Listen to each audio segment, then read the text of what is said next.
After deciding to marry my boyfriend Ethan and visiting his family's home to greet them on the day, I found myself being rejected by all his relatives who said, "Don't ever contact us again.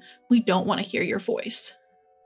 Perhaps because of their upbringing, being doted on for their good looks, my mother-in-law and sister-in-law were harsh and jealous towards anyone who possessed something they did not. Unfortunately, I became the target of their envy. Both my father-in-law and brother-in-law, without any resistance, joined them in rejecting me. Several months ago, I was able to exact a grand revenge on these four. My name is Amy. I am 27 years old. Now I'm living peaceful and happy days surrounded by love with my husband, adorable child, and my parents. The origin of all this started 3 years ago when I was 24. It was triggered when my boyfriend at the time, Ethan, proposed to me. Ethan and I were colleagues at work, and we became close due to our shared hobby of movie watching, and we started dating after many movie outings together on our off days. Ethan had a calm temperament and was friendly to everyone at work, making him well liked by many. He disliked disputes and was the kind of kind-hearted person who could forgive others' mistakes. Since the time I entered the company, I was interested in Ethan, so when he asked me out, I was overjoyed, and I looked forward to going to work every day. Whenever I made a mistake at work and was feeling down, he would listen to me all night long, and I naturally started thinking, I want to be with this person forever. Ethan had dreams of starting his own business in the future, and I wanted to be by his side to support him all the way. When Ethan proposed to me, I was over the moon. Of course, there was no reason to reject him. I accepted his proposal immediately and decided to marry Ethan. On the weekend after Ethan proposed to me, we immediately went to my family's home, introduced Ethan to my parents, and announced our intentions to marry. Ethan was also kind to my parents, and he even had a great time drinking and getting along with my father. My parents seemed to take a liking to Ethan, and they joyfully agreed to our marriage and shared in our happiness. Seeing Ethan engaging happily in conversation with my parents, I sincerely felt fortunate to have met him. The weekend following the report to my parents, we were scheduled to visit Ethan's house. Having decided to go greet them, I realized that I hadn't heard much about Ethan's family from him. But at the time, I didn't think much of it, considering that Ethan was living alone and probably didn't keep in touch with his parents that much. The night before the day we were to visit Ethan's family, Ethan suddenly said during our phone conversation, "About tomorrow. My parents might be a bit odd, but don't worry about it too much." I was slightly concerned about what he meant by odd, but I figured I would find out the next day, and since we had to wake up early the next day, I decided not to worry about it too much and went to sleep. Around 10 a.m. the next day, I met up with Ethan at the station and we headed towards his house together. Since Ethan was living alone, this was my first time visiting his family home. Despite what I might say, I was nervous all morning, and when I was walking with Ethan, I hardly heard what he was saying because my heart was pounding so fast. What stood there was a grand mansion, like a castle. The garden was vast, and I was petrified when I thought, Ethan grew up here? My nerves eased a little when Ethan, with his usual gentle smile, said, "Are you nervous? It's okay, let's go." As soon as the front door opened, my mother-in-law was there to greet me. "Oh my, you've come all this way? You must be tired. Come on in quickly." She greeted me kindly. She was very slender, well made up, and her hair was beautifully arranged. Her expensive, wrinkle-free clothes were flawless. Once inside, my father-in-law, brother-in-law, sister-in-law, and their children were waiting. Everyone in the family other than my mother-in-law greeted me with smiles, which was a relief. I was warmly welcomed, took a seat on the sofa, had dinner while chatting with everyone, and announced our engagement. Ethan's family was very pleased, especially my mother-in-law and sister-in-law were excited, saying, "We are so happy to have such a cute girl join our family." I was moved by the warm welcome from these people. The pleasant conversation continued. Ethan's family were very talkative, and according to the stories that came up, my father-in-law ran a company that sold package tours, and my brother-in-law who lived with them was working there as an executive director, intending to take over the company in the future. My mother-in-law and sister-in-law were housewives, supporting their husbands' lives, and they were living gracefully, attending dance classes and flower arrangement lessons during the day. My sister-in-law also took care of her appearance, and she exuded a confident atmosphere. My father-in-law was very kind, always smiling at me and making me feel at ease by bringing up various topics so that I wouldn't be nervous. I was sincerely glad he seemed like a good person. At that moment, a certain conversation with my father-in-law broke the harmonious atmosphere. "Amy, I heard that you work at the same company as Ethan. Are you a contract employee there?" "No, I originally joined the company as a regular employee after graduating from university, just like Ethan." The company where Ethan and I work is a major corporation, known to the public as a top-tier company. It's a popular company among job seekers, and getting hired as a regular employee is challenging. But luckily, I was hired as a new graduate after college. "Oh, is that so? Huh. In that case, where did you graduate from?" "I graduated from Harvard." "That's amazing. You must be really talented. I'm so proud that someone as talented as you is marrying into our family." Amy's awesome, isn't she? She is very hardworking. She's competent at work and quick-witted. I'm so happy to be marrying her. My father-in-law and Ethan praised me so much it was embarrassing. In fact, I went to a top-tier university in the US, and I studied hard during my high school years, even at the expense of my sleep. My parents, who didn't have much money, worked hard to get me through college. I was determined to attend a good college, land a decent job, and someday definitely give back to my parents. I'd been striving towards that with all my heart. Caught up in a lively conversation with the two others, I noticed that my mother-in-law and sister-in-law had gone quiet. I thought, oh no, and I desperately sought a change in the conversation. And noticing a beautiful arrangement of fresh flowers on the table before me, I asked, "Mother-in-law, that flower arrangement is lovely. Did you put it together?" To which she responded somewhat gruffly, "What? As if you, a professional working in a top-tier company, have any interest in housewives' time-killing activities." Confused, I wondered why her demeanor had changed when just a moment ago she was speaking with a smile. As if in agreement with my mother-in-law, my sister-in-law chimed in saying, "From your point of view, Amy, with your high education, you probably think all us uneducated housewives can talk about is flowers." I hadn't meant it that way at all. Not knowing what to say, I felt a lump in my throat, nearly bringing me to tears. Ethan quickly interjected, "Hey, both of you, stop that. Amy isn't the type to look down on people."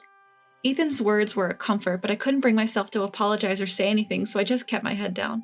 Glancing around, I noticed my father-in-law, who had been drinking since noon, snoring and passed out on the sofa. My brother-in-law was clearly bored, yawning and scrolling through his phone, making the atmosphere in the room really tense. Then, at Ethan's suggestion, "Maybe it's about time we wrap this up," I was finally released from my uncomfortable atmosphere. On our way back to the station, Ethan apologized. "Sorry about today. My mom and sister have a high pride. They're particularly sensitive about their high school graduate." From what Ethan told me later, my mother-in-law had been working at a flower shop right after high school, where my father-in-law had spotted her and fallen in love at first sight. My mother-in-law was certainly a beautiful woman. She had many customers coming into the flower shop just to see her. Every day, my father-in-law would frequent the flower shop, and after relentless pursuit, they started dating and eventually got married. Even now, it seems my father-in-law is always wrapped around my mother-in-law's little finger, always doing as she says. My sister-in-law was also a beautiful woman. She and my brother-in-law were high school classmates and had reconnected at reunion in their early 20s. Upon seeing how beautiful she had become, my brother-in-law fell head over heels, and after he persisted wooing, they ended up together.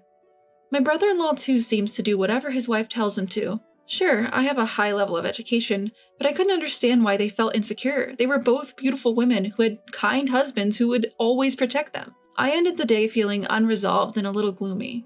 A part of me started to question, is this marriage going to be all right? Leaving me with lingering discomfort. In any case, we received approval for our marriage from both families, so we started to plan our wedding. Even though the unease hadn't entirely disappeared, I felt that we would understand each other better if we talked more. "Don't worry, I'll always be on your side, Amy." I was able to stay positive. After nearly 6 months of lengthy preparation, and with the final push at hand, it was finally the day before our wedding when Ethan's cell phone rang. It was from his mother. After having a brief conversation over the phone, Ethan let out a surprised shout.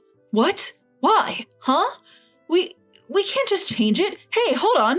It seemed like the call had been cut off. When I asked what happened, Ethan shocked me with what he said. "My parents, they said they're not coming to the wedding tomorrow." "What? What do you mean?" I was completely unable to digest the situation and anxiously asked Ethan. According to Ethan, it seemed that the in-laws had forgotten that they had booked a trip for the next day and couldn't attend the wedding. Unbelievable. The parents of my husband are skipping the wedding on the day before the ceremony?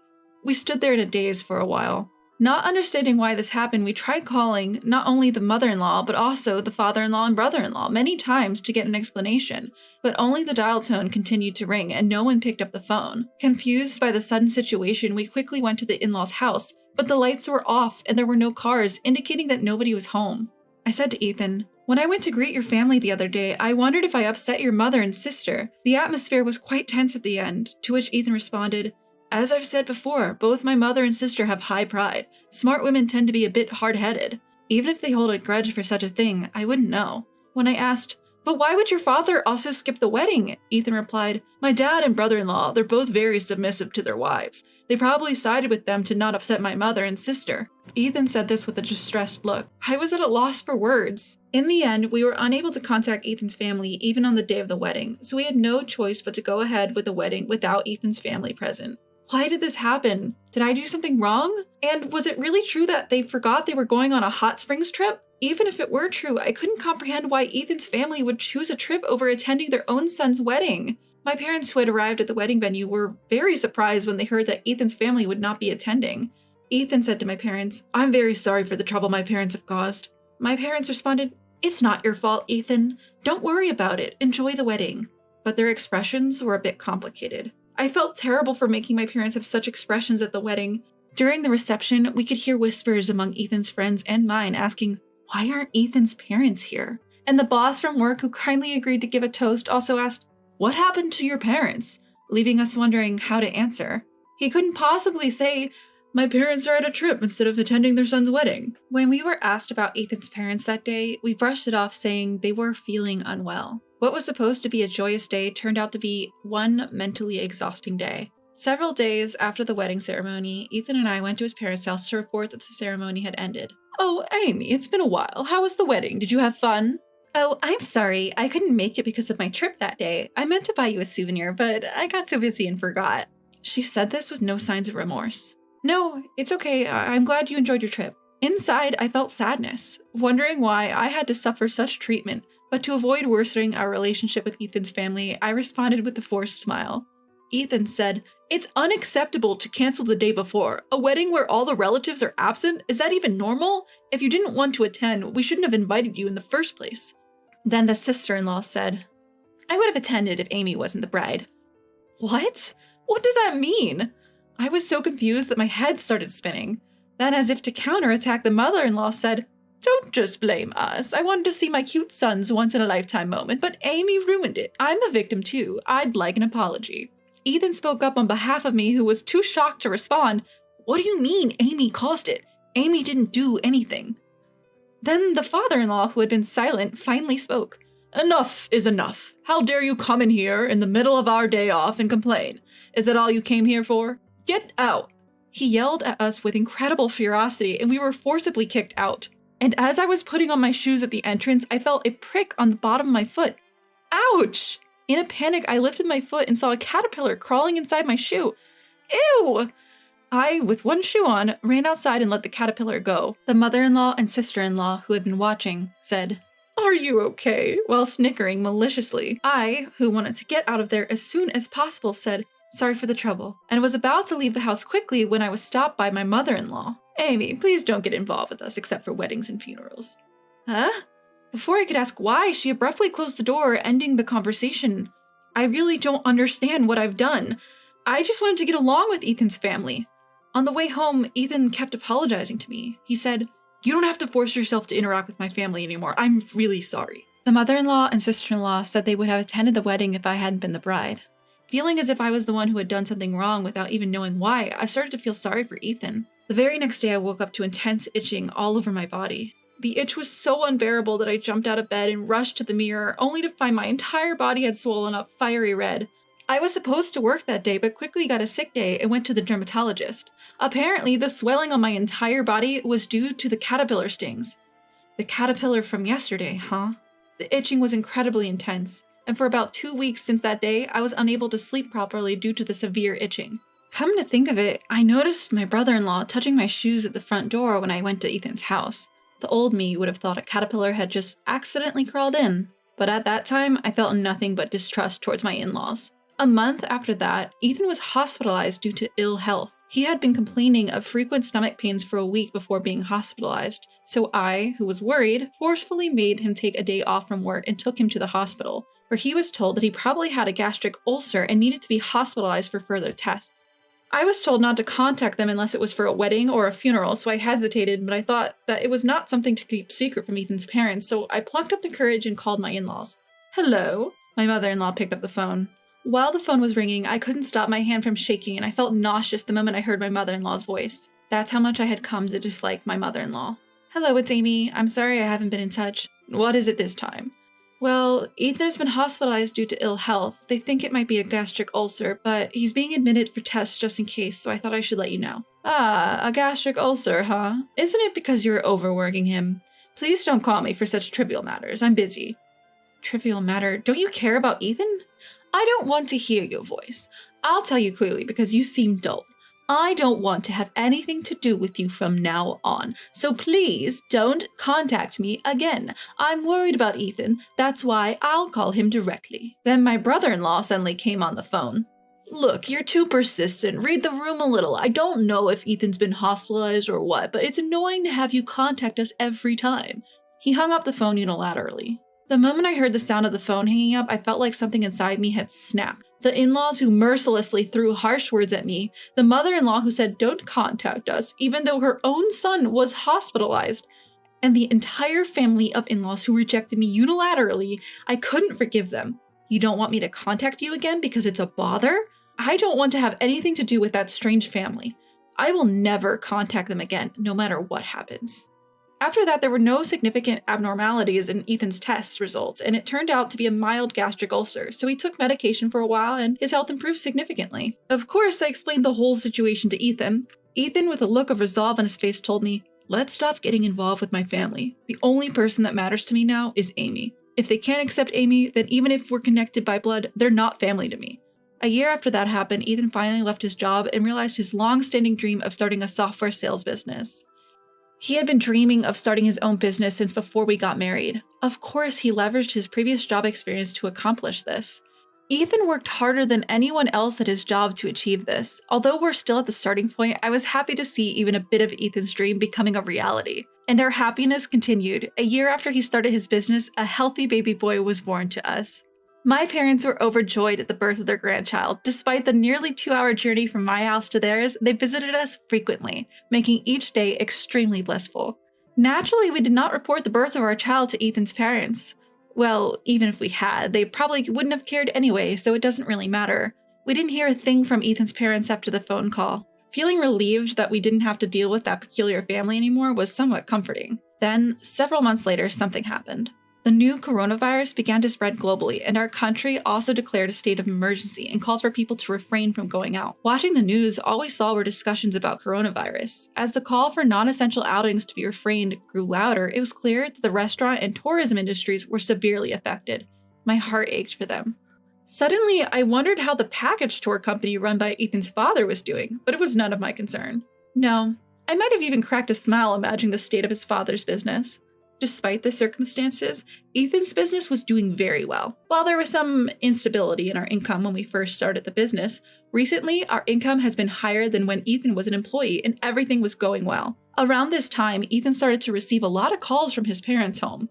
However, Ethan seemed to be avoiding getting involved with them, and he didn't pick up the phone even when he noticed the calls. There were also some voicemails left, but because he decided not to be involved with his family anymore, he ignored them without even listening to them. I often told Ethan, "You don't have to worry about me. It's okay to get in touch with them."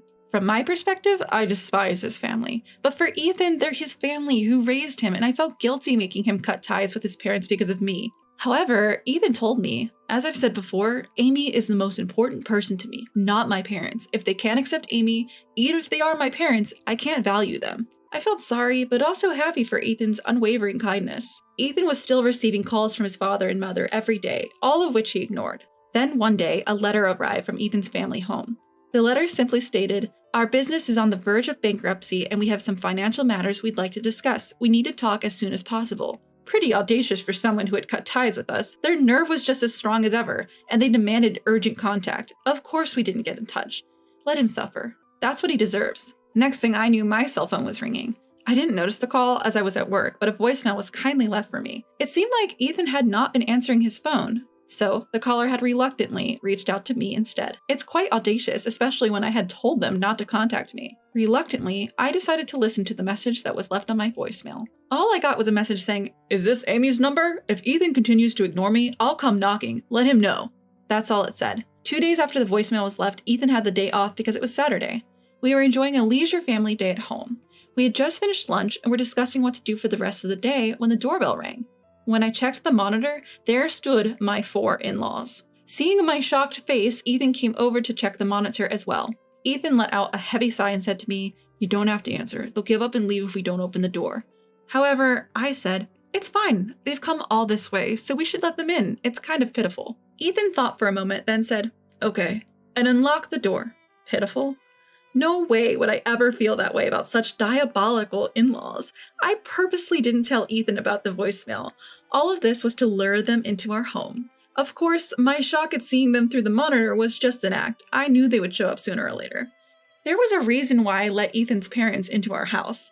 The real retaliation is yet to come. It's time for a full-scale confrontation. The entire in-law family had come to our front door. As soon as the door was opened and the four of them marched in without a hint of restraint, spoke in a frustrated tone, "How long does it take to just open the door?" Such a bunch of ill-mannered people, it's unbelievable. As soon as they entered the house, Ethan's mother saw our son happily playing with his toys on the floor and said, "Whose child is this?" I responded, "He's our son." "Ah, I remember now, you said not to contact you anymore, so I didn't report it, but I don't think you're interested in anyway, so whether or not I report it makes no difference." Upon hearing this, Ethan's mother stared at me with a look of contempt and muttered under her breath, "You are so cheeky." I was starting to enjoy the situation and asked Ethan's father, "So what brings you here today? If you wanted to visit, you should have let us know in advance." Ethan's father responded, "Didn't you read the letter?" "Do you mean the one that arrived 2 days ago?" I said, to which Ethan's father angrily said, "If you read it, you should have contacted us. It said we needed to hear from you urgently." Quick to respond, I said, "Oh, you wanted me to contact you? But you said you didn't want to have anything to do with us anymore, so I didn't think it was necessary." Looking at the stern faces of the four, it was hard for me to suppress my laughter. Ethan, my husband, remained silent as if letting me say everything I wanted. True to form, he knew how to read the room. It's hard to believe he was born to parents who lacked such common sense. Then my father-in-law abruptly changed his attitude and began pleading.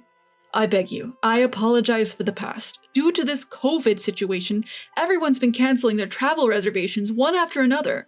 We're not getting any new bookings either, and who knows how long this situation will continue. If things go on this long, my business will be ruined, so can't you help me out with some money?" I responded, "I see, that's tough, but no. I'm afraid I have to decline. I don't want to conveniently assist someone who said they wanted nothing to do with me anymore. However, if you're really desperate, if you show me sincerity, I might reconsider." My father-in-law shouted, "What the hell?" and started to intimidate me with a furious face. But I wasn't scared anymore. I decided to handle things my way. "I didn't say you had to. Feel free to leave if you want to." My father-in-law looked vexed, slowly started begging. "I'm sorry, please help me out," he pleaded. Seeing that, I didn't respond. He told the other three to also apologize to me, and finally, all four of them started begging. When I responded, "No thank you," with a smile, my father-in-law suddenly got angry and banged his hand on the table. He then shouted, "You! When I'm humbling myself, you're getting high and mighty," and grabbed my collar. Surprised by his sudden aggression, I was about to tell him to stop when Ethan said, "Hey, Dad, don't lay a hand on Amy." My father-in-law asked, "You're going to take your wife's side when your parents are begging like this?" Ethan replied, "The most important person to me right now is Amy. I can't care about someone who treats Amy poorly, even if they're my parents. And I don't need any superficial apologies just for money. If you can't apologize to Amy from the bottom of your heart, just leave." At this, my father-in-law, seemingly enraged, punched Ethan square in the face. "Is that how you talk to your parents?" Blood was coming out of Ethan's mouth from the punch. I tried to say something to my father-in-law, but he was still so angry. He started to kick Ethan, who was on the ground. I yelled, "What are you doing to Ethan?" and tried to hold my father-in-law from behind, but he shrugged me off and I was thrown back, hitting my head on the corner of the table. I touched the back of my head where I hit it. My hand came back covered in blood. The other three people, excluding my father-in-law, looked shocked and frozen in place. As my father-in-law started ransacking the room shouting, "Where's the money?" I quickly opened the balcony window and yelled to the people passing by, "Help! I'm being murdered!" 5 minutes later, the police arrived. When the police arrived, my father-in-law quickly calmed down and began to blather. "Sorry for the commotion. I just got carried away with the excitement of seeing my grandson. My daughter-in-law seems drunk or something. She's been shouting strange things," he started with a flippant smile. I explained to the officer, "Please take this man away. He hit both my husband and me. He's also been ransacking our house, demanding cash." Suddenly, father-in-law shouted, "I didn't do anything!" And with a curse, he punched a hole in the wall. He was arrested on the spot. The other three of them were also taken to the station for questioning. Afterwards, it seems that father-in-law was held in jail for a while. Ethan, my husband, had been punched in the cheek, but fortunately, it was just a light cut and bruise that healed quickly. On the other hand, the wound on the back of my head turned out to be bigger than I thought, and I ended up getting 10 stitches. I feel guilty for causing Ethan to get hurt as a result of luring my in-laws to our house for my revenge, but I'm glad that they have stopped asking for money, seemingly regretting their actions. From what I heard later, as I expected when they first met me, father-in-law praised me and both my mother-in-law and sister-in-law became jealous. The two of them apparently instructed father-in-law and my brother-in-law to act coldly towards me. Of course, neither father-in-law nor my brother-in-law could stand up to them and were merely doing as told. The caterpillar that ended up in my shoe was likely the work of my brother-in-law, egged on by my sister-in-law. Jealousy is indeed frightening. It's unbelievable how much it can change someone's life. You never know what might happen. Afterwards, as expected, my in-laws had no way of getting their hands on money. Their business went bankrupt. And their house was seized. Now it seems they live in a cheap apartment. Both my father-in-law and my mother-in-law are nearing 70. It's difficult for them to find work again. My brother-in-law had been working at father-in-law's company, but taking advantage of being the boss's son, he didn't work seriously and seemed to spend all day at the casino. Approaching 50 with no useful skills, it's hard for my brother-in-law to find a job, and it seems he's now making a living with a part-time job at a convenience store. My sister-in-law had been a stay-at-home wife with no significant career, and she seemed to be job hunting at employment agencies and the like. However, due to her selfish personality, she kept complaining about this and that and couldn't hold a part-time job down for long. Now, she seems to be cooped up at home. A little after that incident, my father retired and we decided to live together with my parents. The person who proposed living together was none other than Ethan. It was because I am an only child and he was concerned about my parents' life in their old age. I've returned to work now, and my parents take care of our son during the day, so I feel secure balancing childcare and work. Ethan, my beloved husband, and my kind parents. And of course, my son, who is my treasure. Life with them is the happiest. I resolve never to forget to be grateful for this happiness.